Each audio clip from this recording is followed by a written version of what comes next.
back. Still with me, Charles Sauer, Ari Ravenhoft, and Horace Cooper. Let's get back to it. During last night's Republican town hall on CNN, Anderson Cooper asked each of the three candidates, the Republican candidates, about a pledge they made in August that they would support whoever the Republican Party nominee was. As it turns out, the candidates basically took turns giving mealy-mouthed responses, explaining why it was okay that they had flip-flopped and that their pledges are basically meaningless. I'm not in the habit of supporting someone who attacks my wife and attacks my family. I think that is going beyond the line. I think our wives, I think our kids should be off limits. And it sounded, when I was pressing Senator Cruz on it, sounded like he was saying he'd have a hard time supporting somebody who went after his wife. Honestly, he doesn't have to support me.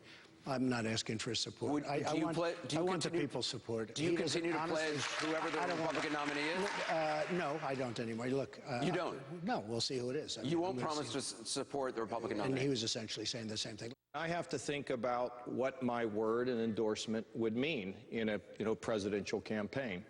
So I want to see how this thing finishes out. And you know what? I want to tell you, I think the little engine that keeps going. I sure hope they'll endorse me for president when I'm the nominee coming out of the convention in Cleveland. How's that? So did all three Republican candidates just admit that the sincerity of their promises have a shelf life of 8 months? I mean, when you have to, the moment they started this whole pledge thing, I was like, that's when you lose, not an election, but like it's a losing position to be like, everybody sign this paper to say you're loyal. Like, you don't see Debbie Wasserman Schultz for all her problems walking around being like, Bernie sign, Hillary sign. Like, once you have to start doing that, that's actually a problem. Like, is it a surprise that these guys are backing out now when the election's hot? I'm not shocked. That pledge came about because Donald Trump kind of came out of nowhere and wasn't a conventional Republican and doesn't hold the positions of the official Republican Party and all this kind of stuff. Does he hold any positions? Well, for like Jell-O, I mean, apparently. I mean, so this is it's a pledge. It's a problem as a candidate, and I agree for once with Ari. When you have to sign a pledge, when you're signing something that says, I'm going to support you, I don't ever want to support you in a race to the presidency. Really? But we have I'm crushed. I know you're crushed, but Charles, I don't sign pledge, by the way, saying you'll support Tom. I'm just saying. I don't want to have to sign that pledge, but when the candidates signed it, of course they're going to back off, because as soon as they say I'll support him, that's what's going to run in all of the ads. So it was a poor move by the Republican Party. They did it to stop Trump, and everybody should have known that it wouldn't stop Trump. It's like marching Romney out to come attack Trump. Everybody that did that should have known that it was going to further increase Trump's support. Yeah. Well, it looks like we're going to all be in agreement here that the idea of this stunt to force candidates out to sign a loyalty pledge designed to really single out one particular candidate and make him either appear less appealing or not hasn't really worked out well. I can tell you, even though our group doesn't support, we're nonpartisan and we're not involved in this race at all, I can tell you as a concept, a loyalty pledge, say for voting in a primary, is a very good idea. It's constructive to see to it that if people are voting in Virginia, that if they're Democrats, they vote in the Democratic Party. If they wish to be unaffiliated, they stay unaffiliated and decide to wait until the general election. That's a whole separate thing. Yes.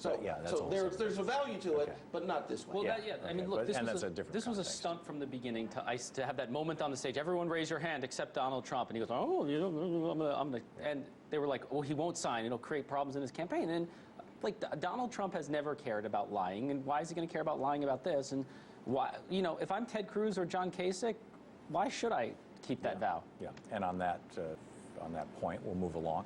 California Governor Jerry Brown announced on Monday that California lawmakers and labor leaders had reached a deal that would incrementally increase California's minimum wage to $15 an hour by the year 2022. That deal is going to boost wages of 6.5 million California residents, a little more than 40% of that state's workforce.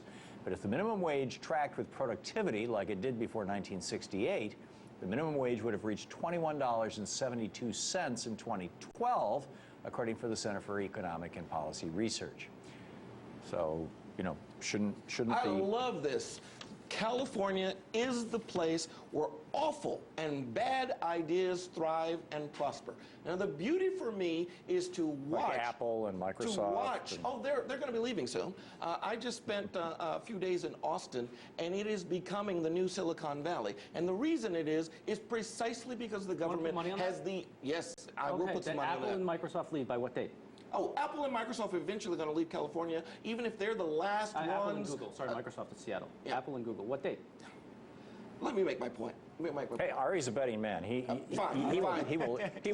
wipe you out. 2021. Can we get to my point? My point is this, though. More importantly, the difficulty in having illegal or unlawful residents working in California is going to be exacerbated precisely because this rate is higher than what the market will offer. These individuals who are already here working illegally will come in and they will accelerate and exacerbate, displacing mostly blacks and other low-income people. As long as we continue Ronald Reagan's policy of not ever prosecuting rich white employers. Yeah. Look, I'm going to say this. I'm going to make an assumption here that I'm the only person on this panel who actually owns a retail business that's currently in operation. Yeah, retail, yeah. That a retail business currently in operation. D.C. is considering going to a $15 an hour minimum wage. I own a retail business in D.C. My wife and I fully support the idea of going to a $15 an hour minimum wage in D.C. First off, the market here can completely bear it. I think the market in California can bear it, and I think this is, I'm glad D.C. and California are doing this. I think it'll ultimately be good for our economies, good for our people, good for our workers. Look, yeah, we have a non-retail business. You paying your employees $20, $30, $40 an hour. You can pay your employees as much as you want. I'm with Horace. I support California raising their minimum wage because I don't live in California. I'm happy with them doing it because job growth in other states can be bigger. I would Alabama. Actually.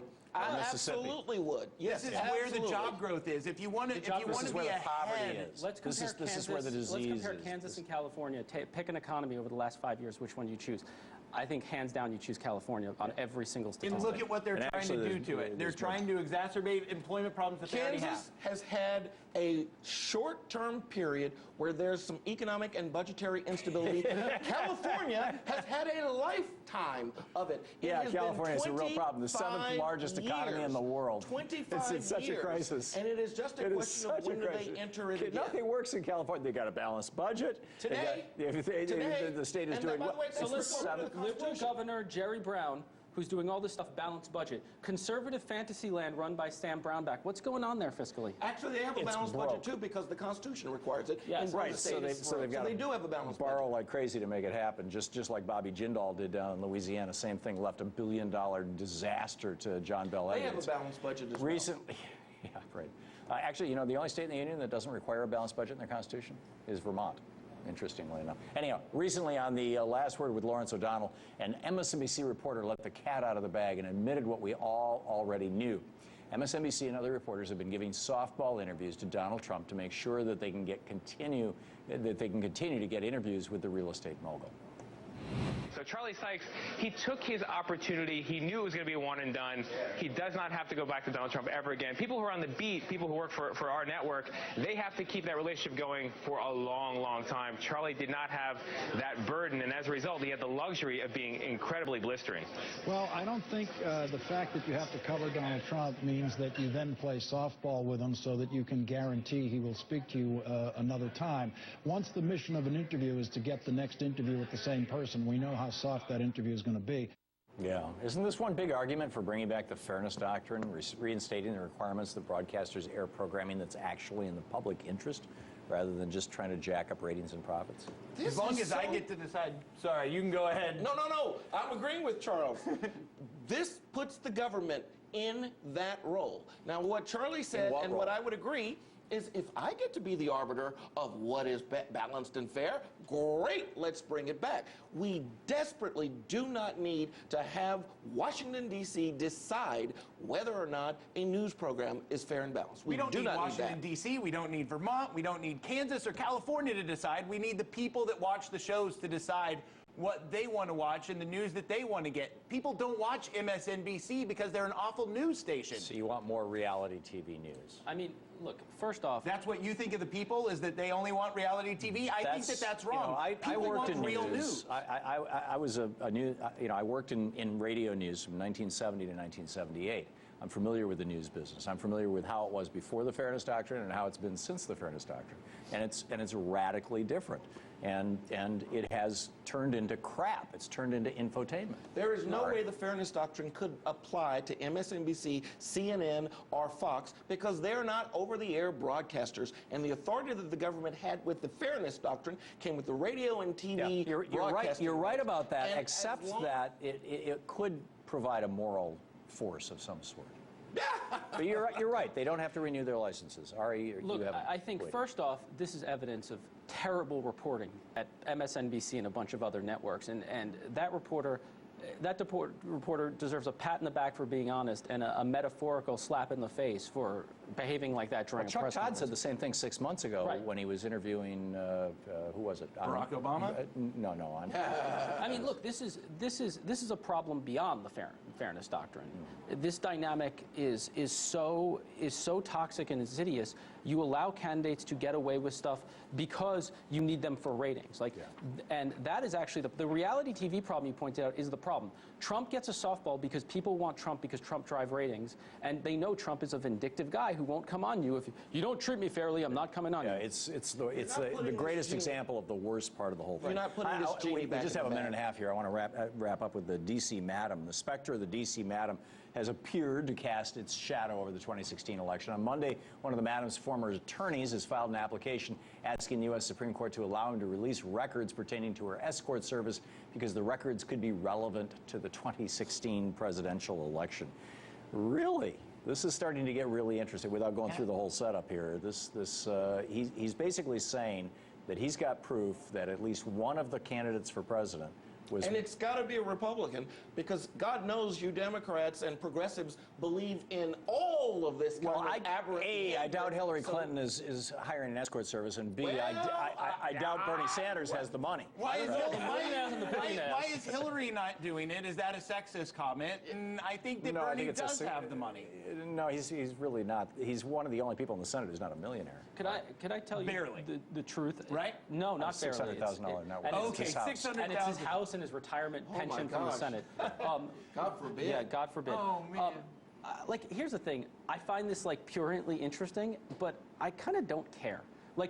The Unless it's a family values candidate, then it becomes relevant. I care that they're hypocrites about it. I care if you're touting this out as that, but I'm kind of. I can't bring myself to care that much about it. You got to wrap it up. Charles Sauer, Ari Ravenhoff, and Horace Cooper. Thank you, guys.